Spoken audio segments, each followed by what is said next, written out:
Marhaba, this is the Arab Gamer, gaming from the Arab world.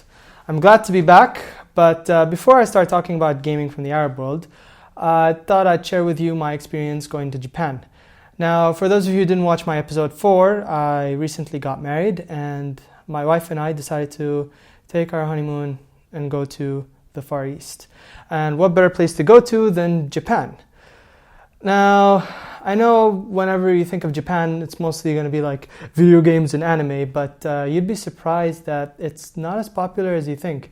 I mean, don't get me wrong, anime and video games are still pretty big in Japan. But the thing I noticed that was really popular in Japan was fashion. I mean, the Japanese people really love fashion and accessories. Everywhere you go, it's like clothes, accessories, fashion, designs. And I mean, this one mall in particular, it was just 5 floors of just different kinds of fashion. And it was just, wow, it was really amazing.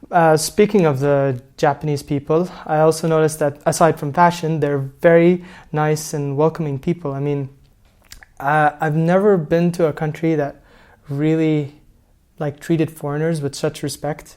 I mean, despite our language barrier, we kind of got a connection going on, and they really treated us equally, and they were very happy and very positive. So, huge respect to the Japanese people. I really enjoyed my experience in Japan. So now comes the video games. Of course, when you think of Japan, the first thing that should pop in your mind in video games is arcades. We're one of the very few countries in the world that still, play arcades, and it's very popular there. So I obviously had to go and find me an arcade place, and boy, was I surprised. I mean, I saw a huge range of arcade games, ones I've never seen before. I mean, sure, you have your basic fighting games. I mean, I got to see that Persona 4 Arena game in action. It looked amazing. Blaze Blue fans would surely appreciate it. Other fighting games like, your typical Street Fighter and Tekken and Virtua Fighter 5. And then there were these obscure arcade machines. I mean, I got to see this Gundam arcade machine where you literally sit inside the mecha suit, and there's this huge projection screen, and it really makes you feel like you're in a mecha Gundam armor thing. So it was pretty awesome. I had a lot of fun trying that out. Especially since I'm a huge it kind of reminded me of Virtual On, so it was pretty cool.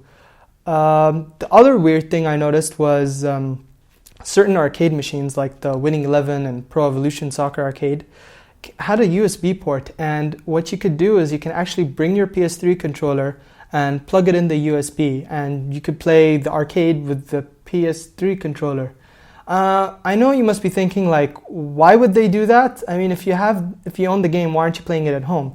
But it kind of dawned on me when I saw that. It kind of dawned on me why they would do that, because it's just the way Japanese people, the reason why they love arcades so much, it's because Japanese people love playing video games and they love socializing at the same time. So the arcades are kind of this nice place to hang out and chillax, and it's a good place to go after coming from work or school, because I believe that as soon as they head back home, they have to do assignments and chores and homework. So it kind of makes sense.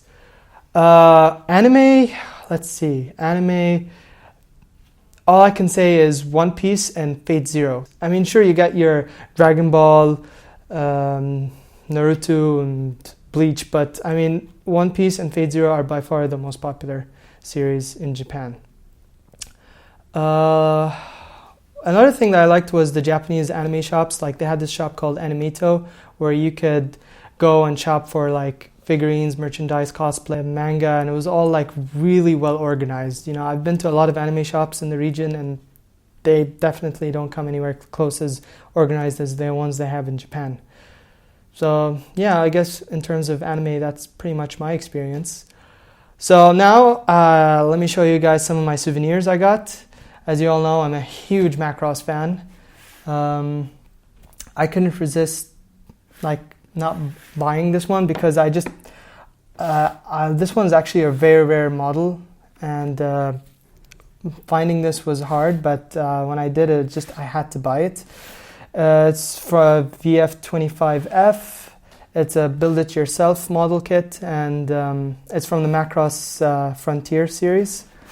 So it's, as you can see, it's pretty big. Let me just try opening it up.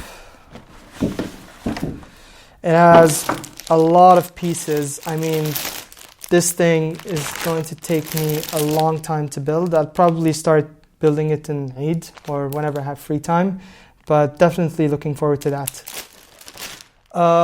Another thing was the Sonic figurine. I mean, I love Sonic, and this is one of the most adorable looking Sonic figurines I've ever seen. It's really well made, and you could really just do anything with them. You can customize them and do really cool poses, so it's a perfect thing to put on your desk and just admire. Lastly is Calpis water. Now this is a very interesting drink. They don't sell this. I haven't seen this outside of Japan, and it's actually it's a national drink, and it's very popular. You might look at this and you think, oh, okay, it tastes like milk, but it actually doesn't taste anywhere near that. It has this very sugary, candy-like taste, and it's so addicting. As soon as you just start drinking it, you just couldn't stop, and it's very tasty, and it's gonna break my heart, because I'm eventually gonna have to finish drinking this, or preserve it for all eternity. But yeah, anyways, that's my Japanese experience, or Japan trip experience in a nutshell. If you have any comments or you have questions about Japan, I'll hopefully try to explain them with the best of my abilities. Don't forget to like and subscribe and give us your feedback. This is the Arab Gamer, gaming from the Arab world. Ya Aziz.